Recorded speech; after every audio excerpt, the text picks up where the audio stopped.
Boa noite, meus irmãos. Então, estamos aqui mais uma noite para a gente continuar a nossa conversa enquanto Jesus permitir, enquanto os nossos amigos espirituais, nosso anjo da guarda, assim quiserem. Eu separei hoje 2 lições do Evangelho de João para a gente estar conversando. E o Evangelho de João é um evangelho que eu gosto muito, né? Um evangelho um pouco diferente dos outros 3, que são chamados evangelhos sinóticos, porque Mateus, Marcos e Lucas escrevem praticamente sobre as mesmas passagens, provavelmente sobre as mesmas testemunhas, menos Mateus, porque Mateus conviveu com Jesus, não tanto quanto João, porque João era, assim, digamos, o predileto de Jesus, né? Estava sempre com Jesus. E Mateus e os outros discípulos também tinham tarefas, mesmo durante a sua convivência, os 3 anos, né, de convivência com Jesus, eles tinham tarefas também separados. Às vezes Jesus os enviava para alguma coisa. E João era aquele apóstolo colado em Jesus. Era o irmão de Tiago, filho de Zebedeu, né? E por isso os outros três evangelhos serem chamados de evangelhos sinóticos. Marcos era sobrinho de Barnabé, muito amigo de Paulo, que ajudou muito na construção da igreja, na disseminação dos evangelhos, né? A igreja primitiva. Então, João Marcos, né, chamado de Marcos, era sobrinho de Barnabé. Escreveu o evangelho após a passagem de Jesus aqui pela terra. Lucas também a mesma coisa. Lucas conhece Paulo em uma de suas viagens e Lucas, inclusive, sugere que mudassem, né, o nome que eles eram conhecidos como homens do caminho. Então Lucas era um médico, sugere para Paulo, para Barnabé, que eles passassem a serem chamados de cristãos.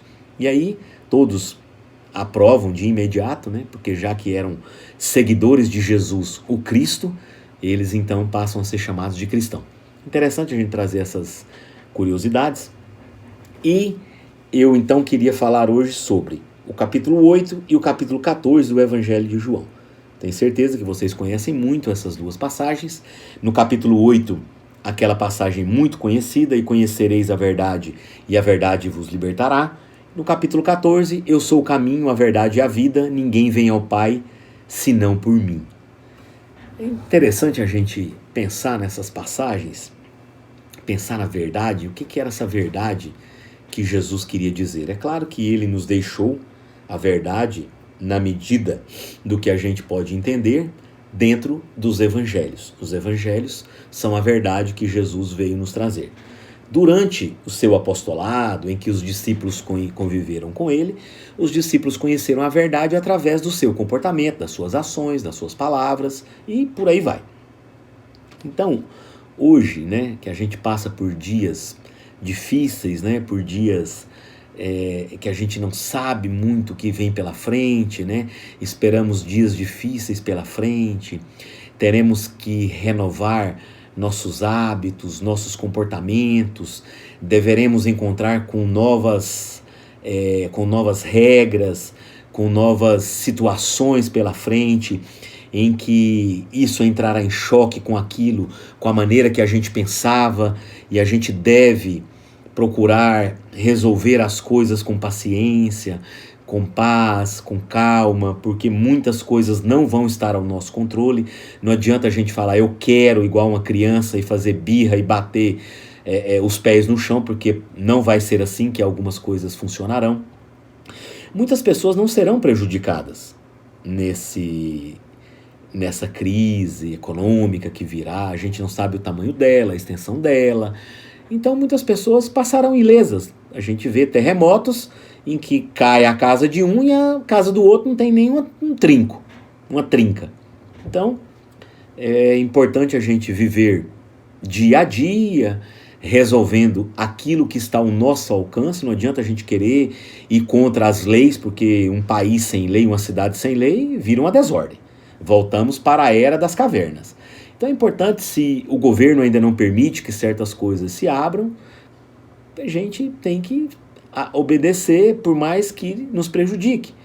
Então, A gente pode buscar os meios que a gente tiver para defender aquilo que a gente acredita, mas sempre levando em consideração a comunidade e o planeta, porque não dá mais para viver de forma individual. Deveremos pensar de forma coletiva. Essa pandemia, essa situação, não é uma situação incomum, ela não é algo atípico que foge ao controle de Deus e nem da natureza, é algo que veio mesmo para pôr os pingos nos is, para colocarmos, para nos colocarmos, né, dentro da nossa casa interna, para repensarmos sobre muitas coisas. E quando João diz que conhecereis a verdade e a verdade vos libertará, antes disso ele fala: se permanecerdes na minha palavra, verdadeiramente sereis meus discípulos. Então, como os discípulos ainda estavam com Jesus, a verdade era para eles a palavra de Jesus, o que Jesus dizia. E para nós hoje, continua sendo a mesma verdade através do Evangelho. Do Evangelho que a gente estuda e depois põe em prática. Então ele diz: se permanecerdes na minha palavra, verdadeiramente sereis meus discípulos. E conhecereis a verdade, e a verdade vos libertará. Então, a gente reflete sobre, né, fazendo uma reflexão sobre essa passagem tão curta, a gente tira muitas lições disso. O que é a verdade? Qual é a minha verdade? Qual é a verdade do mundo? Qual é a verdade das instituições? Note que cada coisa tem uma verdade, né? Digamos assim.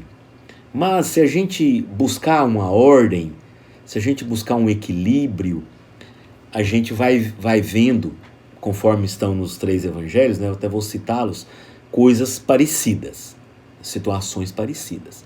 Então, a gente pode entender que a verdade para determinada situação é aquilo que às vezes eu vou encontrar que várias pessoas fizeram, ou que está na lei, ou que uma pessoa respeitável diz como é, porque a gente não pode esperar que a verdade seja simplesmente aquilo que eu quero, aquilo que eu desejo, ou aquilo que eu cegamente acredito, porque eu sou uma pessoa, às vezes estudo, mas não tenho entendimento, não troco informações, sou uma pessoa então feito um cavalo na carroça que anda com aquela viseira, só olhando para baixo, não me dou ao sabor das reflexões, do entendimento, então a minha verdade é minha, pronto, e acabou, não interessa o que o outro está falando. E os momentos que virão, que estão chegando, eles provavelmente não se colocarão mais de acordo com essas situações. Por exemplo, um supermercado que paga aluguel e que não foi fechado, porque os supermercados não foram fechados, e que ele não teve problema com fornecimento, e inclusive ele vendeu até mais porque as pessoas compraram para estocar, ele então não teve nenhum comprometimento na sua renda. Então não é justo que ele dispense funcionários, que ele ofereça um salário mais baixo para os funcionários. Vamos supor que ele paga aluguel, não é justo que ele não pague o aluguel, mesmo que a lei nos peça.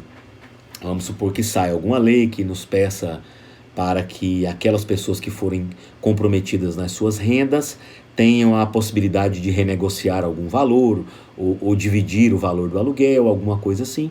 E é claro que a gente deve sempre deve sempre ser guiado pela nossa consciência, pelo nosso coração. A gente deve fazer o que é certo. Se eu tenho um supermercado, eu não fui prejudicado, então por que eu não vou honrar os meus compromissos? Ah, mas eu tinha um outro negócio, um salão de beleza, e eu pagava aluguel. Meu salão de beleza está fechado. Então como que eu vou pagar o meu aluguel? Então aí sim cabe uma negociação, um pedido, ou sei lá o que, né? Dependendo do que a lei nos propuser aí nas próximas semanas. Então, a verdade, ela é algo que traga o bem do maior número de pessoas.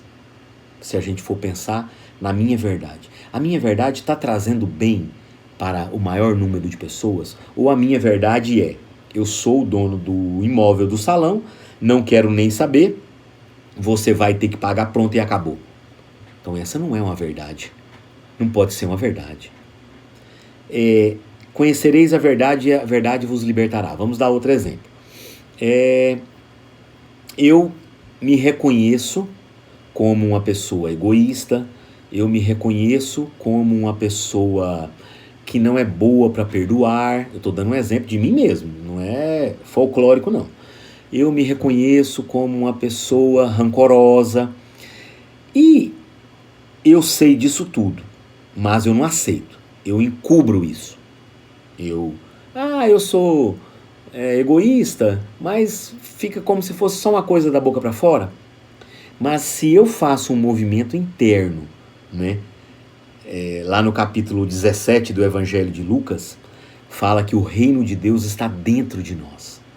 Então, se eu vou para dentro de mim, note que Jesus fala que o reino de Deus não está na igreja, não está na casa espírita, não está nas palavras, não está no que eu acredito ou no que eu deixo de acreditar, não está no que eu visto, não está no que eu deixo de comer carne, não está no que eu não bebo. O reino de Deus está dentro de nós. Então, se eu faço esse movimento para dentro de mim, o reino de Deus está dentro de mim, e eu começo realmente a achar que ser egoísta não é legal, isso está me prejudicando, afastam pessoas de mim, me adoece, me priva da convivência com algumas pessoas ou de algumas coisas que eu gosto. Se eu entro para dentro de mim e eu enxergo que eu preciso perdoar mais, mas de uma maneira como Jesus nos pede, que eu esqueça de mim mesmo e não coloque obstáculos para esse perdão, que eu possa ajudar a pessoa se realmente ela precisa, né? Porque tem pessoas que pedem ajuda, mas que não precisam. Então, eu vou ajudar aquela pessoa que realmente precisa, aquela diarista que não está podendo trabalhar, aquele meu vizinho que é pedreiro, que não está trabalhando, e eu sei que a situação dele é difícil, eu sei a verdade sobre ele, não é uma pessoa que bebe, que fuma, está privado da própria comida porque não está trabalhando, ou do aluguel. Então, realmente, essa pessoa está falando a verdade. Então, é preciso que a gente conheça a verdade, né? A verdade de Jesus, a verdade do Evangelho, não a verdade do que a gente acha, do que a gente deixa de achar. É tão importante a gente ter humildade para reconhecermos os nossos defeitos, e eu vou ler aqui no Evangelho de Lucas, no capítulo 18, a parábola do fariseu e do publicano. Porque muitas das vezes a gente é o fariseu, a gente não é o publicano. Olha só. E disse também esta parábola a uns que confiavam em si mesmos, crendo que eram justos e desprezavam outros. Aquela pessoa que acha que ela é melhor que todo mundo. Aquela pessoa acha que ela pode tudo, que ela não precisa de ninguém. Aquela pessoa que só acha defeito nas pessoas e ela nunca tem defeito. Ela não tem defeito nenhum. Às vezes ela não bebe, mas ela agride quem bebe. Às vezes ela não fuma, mas ela agride quem fuma. Às vezes ela não come carne, mas ela fica usando disso para poder agredir todo mundo que come carne. Então, às vezes ela não trai, não adultera, mas ela usa disso para poder agredir todos aqueles que fazem isso. E aqui Jesus vai falar sobre isso. 2 homens, e aí ele conta uma história. 2 homens subiram ao templo a orar, dando 2 exemplos de pessoas. Um era fariseu e o outro era publicano. Fariseu, é claro que era considerado como uma pessoa mais notável, e publicano era um cobrador de impostos, né? Então, Mateus era cobrador de impostos, né, do Evangelho. Então, não era uma pessoa bem vista. O fariseu, estando em pé, orava consigo desta maneira: Ó, graças te dou, porque não sou como os demais. Ó Deus, graças te dou porque não sou como os demais. ladrões, roubadores, injustos e adúlteros, nem ainda como este publicano. Ainda apontava o coitado do publicano lá. Jejuo 2 vezes por semana, dando a lista das coisas que ele fazia, pedindo conta das coisas que ele fazia. Jejuo 2 vezes por semana, faço sopa na casa espírita, eu levo a Eucaristia para os doentes que não podem ir até a igreja, eu ajudo o padre na missa, eu ajudo o pastor quando ele vai pregar na serra, no monte, sei lá onde, eu ajudo na campanha do quilo, eu abro a casa espírita, eu lavo a igreja, eu lavo as roupas do padre, eu ajudo a pôr gasolina no carro do pastor, olha como eu sou bom, eu dou o dízimo de tudo quanto eu possuo e quanto eu ganho. E ele foi enumerando as qualidades dele, não tinha defeito nenhum, era um espírito de luz. O publicano, porém, estando em pé, de longe, que eu estava até com vergonha da quantidade de pecados que ele reconhecia nele, de culpas, de vícios, nem ainda queria levantar os olhos ao céu, mas batia no peito dizendo: ó Deus, tem misericórdia de mim, que sou pecador. Então, Jesus disse que quando a gente quisesse orar, que a gente não precisava ir para as praças, subir nos bancos, né? Que a gente entrasse para dentro do nosso quarto, que pode ser o nosso quarto interior, o nosso eu interior, e fizesse a oração do Pai Nosso, mas que fizesse ela lendo e pensando em cada palavra que a gente falasse, na importância dela. Então olha o que esse publicano fala: ó Deus, tem misericórdia de mim que sou pecador. Ele não conseguia nem orar. Então isso já é uma maneira de orar muito acima do que a do fariseu. E aí Jesus pergunta: digo-vos que este desceu justificado para a sua casa, e não aquele, porque qualquer que a si mesmo se exalta, que se coloca acima como soberbo, será humilhado, a vida o humilhará. E qualquer que a si mesmo se humilha, que se coloca por baixo, será exaltado, será colocado como primeiro. Então, quando Jesus fala: conhecereis a verdade e a verdade vos libertará, é importante que a gente seja o publicano, que a gente reconheça tudo aquilo que a gente tem que precisa ser mudado, para que a gente coloque para Jesus, para que a gente peça para Jesus ajuda. Como que a gente vai mudar um vício se a gente não reconhece que tem esse vício? Como que a gente vai mudar qualquer tipo de comportamento, a maledicência, a fofoca, a sensualidade, se a gente não reconhece?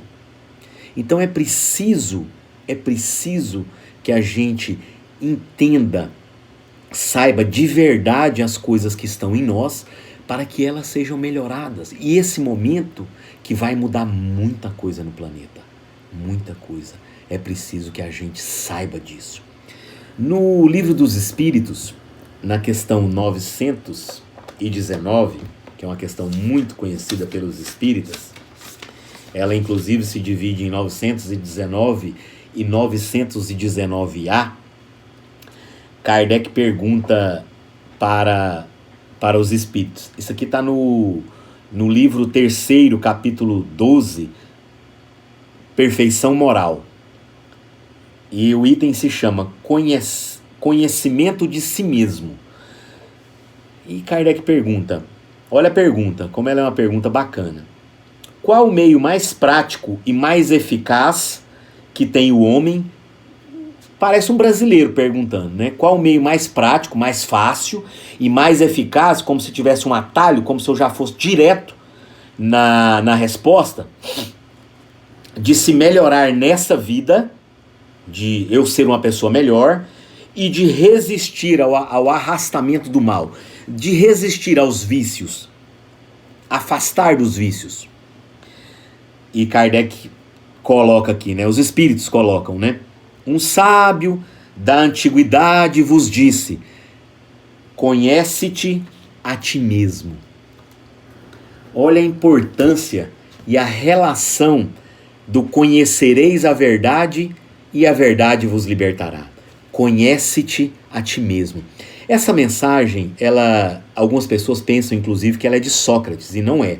Essa mensagem, ela estava no oráculo de Delfos, na Grécia Antiga, onde ficavam as pitonisas, né, os sacerdotes, para poderem responder perguntas dos reis, dos discípulos, de quem procurasse o oráculo de Delfos. Na verdade, a mensagem era assim: ó homem, conhece-te a ti mesmo, e conhecereis os deuses e o universo. Ela ficava na entrada do oráculo. Então note a profundeza. Se você conhecer você mesmo, se você conhecer, você com conhecimento mesmo, com vontade, né, de mudança, se você reconhecer em você todos os erros, tudo aquilo que precisa ser mudado, conhece-te a ti mesmo. A maneira mais prática e eficaz de melhorar nessa vida e de resistir aos maus arrastamentos. Porque se você conhece, sabe que o álcool te faz mal, e você tem noção disso, você vai passar a resistir, vai diminuir. Quando você vê, você parou. Se você sabe que a maledicência te traz coisas ruins, te traz a aproximação de coisas ruins, de espíritos ruins, a fofoca, você então para. Você para porque aquilo te traz mal. Então é muito importante a gente conhecer a verdade, para a verdade nos libertar. Conhece-te a ti mesmo. E depois nessa mensagem do Livro dos Espíritos vem uma mensagem de Santo Agostinho, nos dando uma lição de como a gente fazer uma autoanálise todo dia, de que ele não dormia sem fazer todo dia passagem de ato por ato do que ele fez naquele dia, se ele não tratou alguém mal, porque se ele tratou no outro dia ele vai pedir desculpa. Olha que lição nos deixa Santo Agostinho, de que se ele fez alguma coisa que não devia, se ele deu prejuízo para alguém, no outro dia ele vai atrás para poder repor. Então, conhece-te a ti mesmo. Ó homem, conhece-te a ti mesmo. Conhecereis a verdade e a verdade vos libertará. E no capítulo 14, né, a gente fazer esse laço aqui para caminhar para o encerramento. Eu sou o caminho, a verdade e a vida, né? Ninguém vem ao Pai senão por mim. Então, para chegar a Deus, deveremos passar primeiro por Jesus. Mas não pelo homem Jesus que veio à Terra, pelos ensinamentos dele que estão no Evangelho. A gente fala Evangelho, Evangelho, Evangelho, parece que é repetitivo, mas não é. É só isso mesmo que a gente tem que fazer, mais nada. É só esse.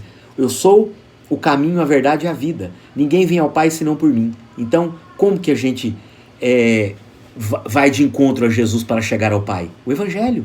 Não tem outro. É porque as pessoas ficam pensando que tem outras formas, e não tem. Não tem.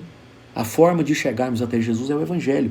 Quando Jesus diz que iria na nossa frente, que não ficássemos preocupados, porque ele não se turbe o vosso coração, credes em Deus, né? Eu vou pegar aqui a passagem, tá lá no versículo 14, no início, né? Já nesse versículo 14, Jesus inicia as últimas instruções aos discípulos, porque ele já estava prevendo a sua partida e já deixando ali aquilo que era o mais importante. Então, no capítulo 14, ele inicia, né? O título lá atrás, antes de terminar o 13, é as últimas instruções, conforme eu disse. Então ele fala aqui: não se turbe o vosso coração, credes em Deus, crede também em mim. Na casa de meu pai há muitas moradas.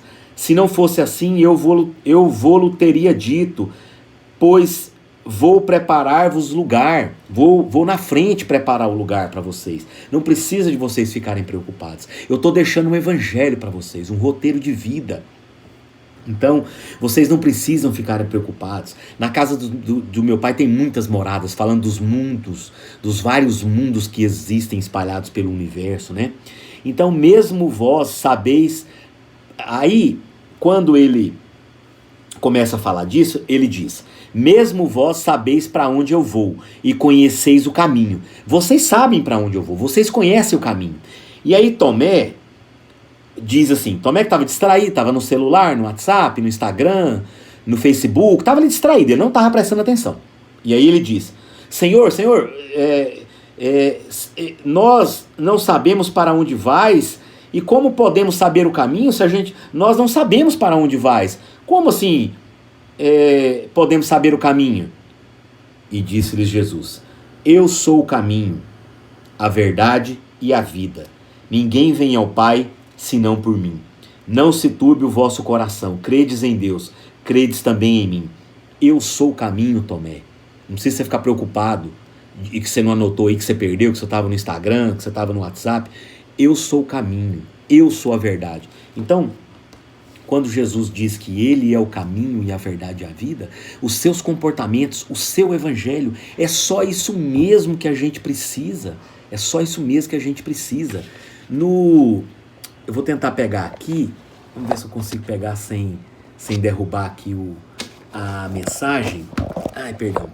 No prefácio do livro Caminho, Verdade e Vida, tem uma mensagem de Emmanuel que reforça muito isso, porque onde que a gente vai encontrar então a verdade, o caminho?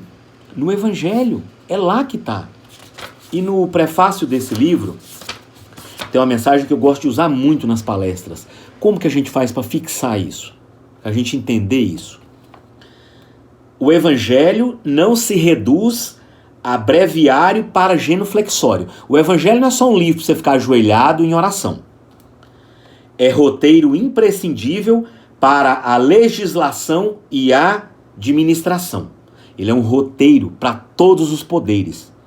Todos os órgãos, todas as profissões deverão no futuro andar com o Evangelho debaixo do braço para tomar as suas decisões. Baseados no amor de Jesus, na verdade de Jesus, não na verdade dos homens.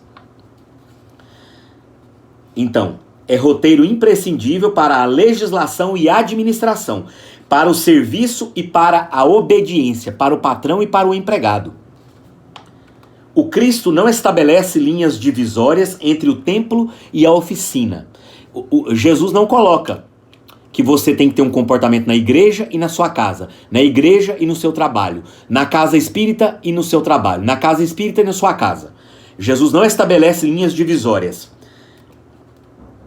Toda a terra é o seu altar de oração e o seu campo de trabalho. O reino de Deus está dentro de nós. Lucas 17, 21. Toda a terra é o seu altar de oração e seu campo de trabalho ao mesmo tempo. Então você tem que ser a mesma pessoa em todo lugar que você estiver na terra. Na casa espírita, na igreja evangélica, na sua casa, junto com seus parentes, no seu trabalho, no trânsito, em toda a terra. É o seu altar de oração e seu campo de trabalho, quer dizer, aonde você tem que colocar em prática o Evangelho, em todos os lugares, não só na igreja. Por louvá-lo nas igrejas, por a gente lê-lo nas igrejas, escutá-lo do padre, do pastor, do palestrante nas igrejas, nas casas espíritas, e menoscabá-los nas ruas, menoscabá-los é esquecer, diminuir, não fazer isso nas ruas, é que temos naufragado 1000 vezes por nossa própria culpa. Então, o problema está em nós. Nós é que não estamos exemplificando o Evangelho. Principalmente nós cristãos que conhecemos o Evangelho e que temos muito mais obrigação, porque a quem mais foi dado, mais será cobrado, de exemplificá-lo através dos nossos atos e não das nossas palavras. Porque ontem a gente falou, né, sobre aquela passagem, não me lembro aqui agora, de que primeiro a gente, até citei o exemplo da mulher, né, que ela ainda estava no pedir e ela ainda não estava no dar. Então eu separei aqui 2 lições, eu vou ler aqui rapidinho porque já estamos quase com 30 minutos. No capítulo 175 do livro Vinha de Luz, a lição se chama A Verdade. Eu vou ler o finalzinho dela. Jesus fala que eu sou o caminho, a verdade e a vida, né, nesse versículo, e Emmanuel comenta aqui: diante de cada discípulo no reino individual, Jesus é a verdade, sublime e reveladora. Note que a gente falou sobre isso. A verdade é Jesus, não tem nenhuma novidade na verdade. Todo aquele que lhe descobre a luz bendita, absorve-lhe os raios celestes transformadores e começa a observar a experiência sob outros prismas. Então, se você tem contato com Jesus, você vai começando a mudar o seu modo de agir e de pensar. Elege mais altos padrões de luta, descortina metas santificantes e identifica-se com horizontes mais largos. Você quer mais coisa para sua vida. Você quer ajudar na África, na comunidade, na ONG dos cachorros, no asilo dos idosos. Você não aguenta mais ficar só dentro de você. O reino do próprio coração passa a gravitar ao redor do novo centro vital, glorioso e eterno, que a gente vai ter que fazer agora. A gente vai ter que sair da nossa individualidade para a gente agora poder contribuir com esse novo mundo. Não tem como mais ficar só em nós mesmos. E à medida que se vai desvencilhando das atrações da mentira, cada discípulo do Senhor penetra mais intensivamente na órbita da verdade, que é a pura luz. No capítulo 133 do Fonte Viva, Jesus nos deixa aqui, Emmanuel nos traz aqui uma outra lição. Em cima da mesma lição, conhecereis a verdade e a verdade vos libertará, né, que é a do capítulo 8. Na palavra do Mestre, a palavra do Mestre é clara e segura. Não seremos libertados pelos aspectos da verdade, ou pelas verdades provisórias, de que sejamos detentores nos círculos das afirmações apaixonadas a que nos inclinemos. É aquela verdade que está só em nós, então não adianta, se a gente ficar só nela, a gente não vai ser libertado. Não seremos libertados. Muitos em política, filosofia, ciência e religião se afeiçoam a certos ângulos da verdade e transformam a própria vida numa trincheira de luta desesperada a pretexto de defendê-la, quando não passam de prisioneiros do ponto de vista. Como somos prisioneiros do ponto de vista? O mundo está cheio de prisioneiros do ponto de vista. Tanto que essas brigas que continuam na internet, uma atrás da outra, por causa de política, são prisioneiros do ponto de vista. Olha essa palavra de Emmanuel, quanto ela é rica. Muitos aceitam a verdade, estendem-lhe a lição, as lições, advogam-lhe a causa e proclamam-lhe os méritos. Muitos aceitam a verdade, estendem-lhe as lições, advogam-lhe a causa e proclamam-lhe os méritos. Entretanto, a verdade libertadora é aquela que conhecemos na atividade incessante do eterno bem. Penetrá-la é compreender as obrigações que nos competem. Olha só a importância. As obrigações, penetrar a verdade é compreender porque se a gente compreende, a gente faz as obrigações que nos comprometem. Discerni-la é renovar o próprio entendimento e converter a existência num campo de responsabilidade para o melhor, para com o melhor. Só existe verdadeira liberdade na submissão ao dever fielmente cumprido. Olha só. Só existe verdadeira liberdade na submissão ao dever fielmente cumprido. Ao dever a Deus, não é qualquer dever, não. Conhecer, portanto, a verdade é perceber o sentido da vida. E perceber o sentido da vida é crescer em serviço e burilamento constantes. Observa desse modo a tua posição diante da luz. Quem apenas vislumbra a glória ofuscante da realidade, fala muito e age menos. Quem apenas vislumbra, fala muito e age menos. Quem todavia lhe penetra a grandeza indefinível, age mais e fala menos. Então, eu vou encerrar por hoje, que eu acho que ficou até longa demais, já vai dar 35 minutos. Então, analisemos essa passagem, né? Conhecereis a verdade e a verdade vos libertará, não a verdade dos outros, a verdade do Evangelho, aquilo em que eu posso fazer, aquilo que está dentro de mim, que tem sementes dentro de mim que precisam florescer, aquilo que eu vou ter que mudar nos meus comportamentos, esse mundo novo, eu não tenho como eu continuar agindo como eu estava agindo. Então, diante dessa verdade do Evangelho, eu começo a ser liberto de muitos preconceitos, de muitas coisas que eu achava errado, e eu vou me tornando uma pessoa melhor. Conhece-te a ti mesmo. Um abraço.